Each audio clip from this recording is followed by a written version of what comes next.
word submissive. But if you mention that to some women, they frown on it. Can you kind of break that word down and why are women frowning at that? Because you mentioned about that when a man walks in, like they will follow. So is this something that on our end that we need to fix? Here's my take on that, in all honesty.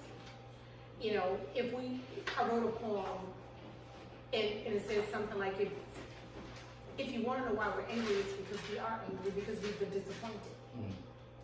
Truth of the matter is, you all said you would do some things and you didn't do it. You all said you would be there and you didn't show up.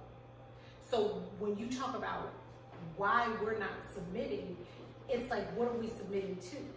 You haven't shown, you haven't proven, you haven't done any of the things that a stand-up man, or what we feel a stand-up man would do or should do for us to submit to. You can't keep a job, and this is not talking about black men. This is us having a conversation about what's real and how we perceive it. Nice. You know, unfortunately, because of the way that they have it set up, because I want y'all to understand, this is not just us. This isn't a trick. This is for real happening. Black women make more than black men the majority of the time. Yeah.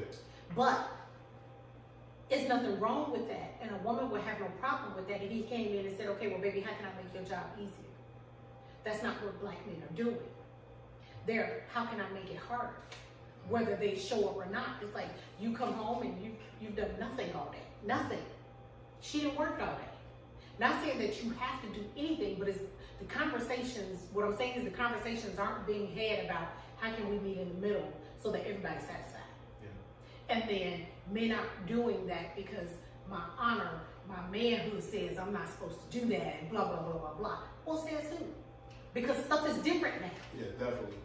And I think that's BS on our behalf. Like, you can't claim to be this king if you act like a justice.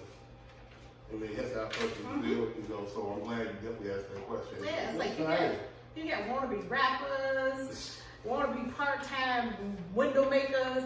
And again, I'm not knocking a dream because I'm on a dream right now. Making love better together is a dream. It definitely does not yield me the return that I put out, but it's my passion. But I'm also willing to work a job until that passion comes into fruition.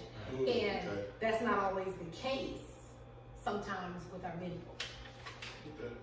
Now, I recall you phrasing a DM, a direct message, yes, as an invite for sex and advertisement for the goods. Some people do that. They do. Hasn't happened to me though. Now, with that being said, what are some misconceptions of intimacy versus just sex? Right now, some people put that under the same word. And like I said, intimacy all day long is foreplay. And foreplay happens all day long. Sex is just sex. Okay. That's all it is. And we've got it twisted, especially if it's good sex. Whew. Wig, flip back, toes curl, the whole nine. You will get a whole bunch of stuff mixed up. Right. Yeah. You'll think you're in a relationship with somebody that never said they wanted to be in a relationship with you because the sex is good, or because y'all go out on a few dates. The reality is, until you all have the conversation about what you all are doing, it's dating. Until you say, I want to make you my woman, or we gonna be together. Notice how I said, he says, I want to make you my woman, and we're gonna be together. Then women should not assume anything. And what I mean by that is, you don't do wifey things if y'all just kicking. You don't do wifey things. And when I say to you, I'm not saying it like I haven't done it. I have. I've cooked whole dinners and took them somewhere, and I wasn't the woman. So I understand how this can happen, but we give men too much access that they haven't earned. Okay. So I know as men, we can get caught up as being that title of being a protector and a provider. That's just something that's who we are naturally. That's what we would love. That's what we would love. To be yeah, but we also I feel that, and I've learned this over the years, that being a protector and provider is more than just monetary. It's about being protecting and providing those, those emotions. So as men, what is something that we can do? Like you said, foreplay happens all day, right? But how does that look? How does that look? Because as a man, that's something that when I get home, we do want these type of things, but we also know too that we have to warm up the car before we drive it up. That's the foreplay. Okay. It goes back to something you said at the beginning of this conversation. It goes back to consistency. Okay. It goes back to doing what you said you were going to do, being where you said you were going to be, and honoring. Because, providing and protecting is protecting her heart. Mm-hmm. Providing her free space to be who she said she was going to be, or who she wants to be. It's providing her space to change, because you're going to demand your space to change. Mm-hmm. Do you understand what I mean by that? Like, so you're in a relationship for 20 plus years. So quite naturally, you're going to see her go through some changes. Yeah. She's going to be this woman, and then she's going to change, because physically as women, we go through changes just like men. And you have to allow her that space. So when she go cutting off her hair, you're like, well, what you doing? She's going through a change. Yeah. And you have to allow her that space. So that's one of the ways to be protective of that. Allow her to have that. We aren't allowed as women to have a breakdown. We're not allowed as women to go through mood swings. It's like, oh, get it together. Oh, you PMSing. Oh, you this or you that. Why can't she just be however she is? And she can find that space sometimes with her friends, but it's amazing when she can have that space with her husband. Okay. And another thing we talked about, as a man, I would love to see a woman when she comes to bed with something soft on or see-through. You don't want the bonnet? No damn bonnets, no stars. Please don't come in here looking like Chef Boyardee. But I know too, and this is the podcast that we want to hold men accountable. So we can't expect our woman to look and smell a certain way when we in the bed. We got our typical basketball shorts on and our t-shirt look like we had the Lemonade Man in the headline. What are some of the things that women would like to see us in? Manscaping. Okay. Oh, really? Yeah, absolutely. It's okay for y'all to trim that. Mm-hmm. Yeah. We highly recommend it. It makes everything taste better. Start there.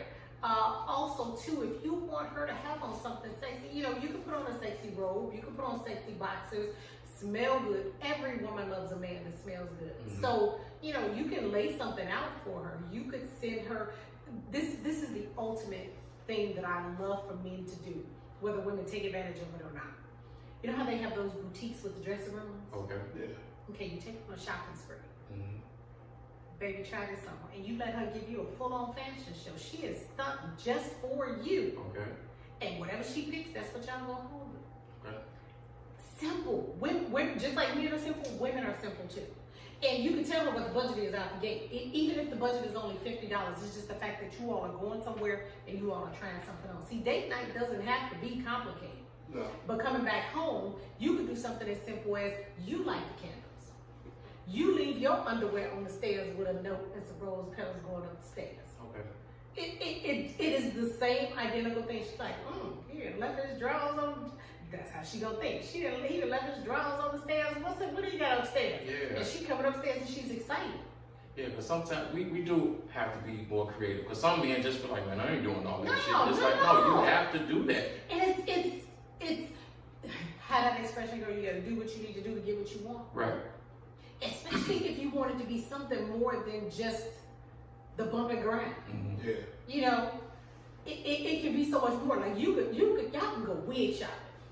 If you into that, go wig shopping. Let her put on some wigs and be like, baby, put this on sometimes. Would you, who you want your alter ego to be? Let her put on Janet from Three Stop, Yes. that little vibe she used to wear. Exactly. And women love stuff like that because it boosts her ego. But don't go in there asking for that woman all the time because she's still who she is. Right. It's like little things like that.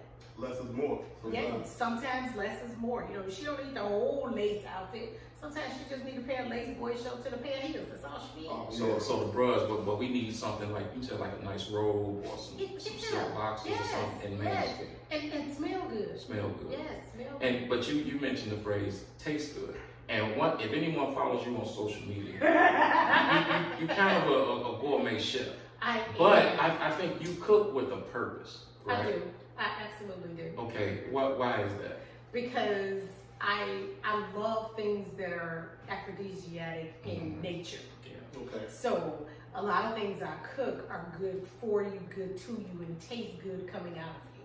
And I love that. Like I love experimenting with things. So I use a lot of ginger. Mm-hmm. My mother talks about me so bad. Ginger is a natural aphrodisiac. It's for multiple things. settles the tummy. It calms when she's cramping, believe it or Yeah. not. It also makes you harder, longer, naturally. So it's like things like that. And I got into it and I started making these dishes. I just made a ginger simple syrup the other day because I was making cocktails, which was, of course, aphrodisiac in nature because I did a bourbon cocktail, but it was like a ginger, I think I a saw ginger that. syrup. Yeah. Okay. So yeah, and I love it. I'm always telling couples to cook together because it's great. It's a great way to get you communicating because you gotta follow the recipe. You gotta mix stuff up together. They get your hands in the same bowl. Now you touching it in a different kind of way. And then whatever it is you're cooking, you got at least 15 or 20 minutes before it's ready. Why not do some things in the kitchen? Yeah, I tell women all the time, especially if you're cooking for him, have on a apron. Like, and once everything is on simmer and you're ready to serve, go put on an apron. That's it. Wow. Tell him that's it. Just an apron and your heels. And then, No, I got a reason though. okay. Because it's all about the foreplay. Exactly, because you So- ain't gonna eat. And even if you all do this as a man, you can have a little man apron that goes right around this part right here. So y'all eat and then you just slide everything to the side and say, you ready for dessert? Dang.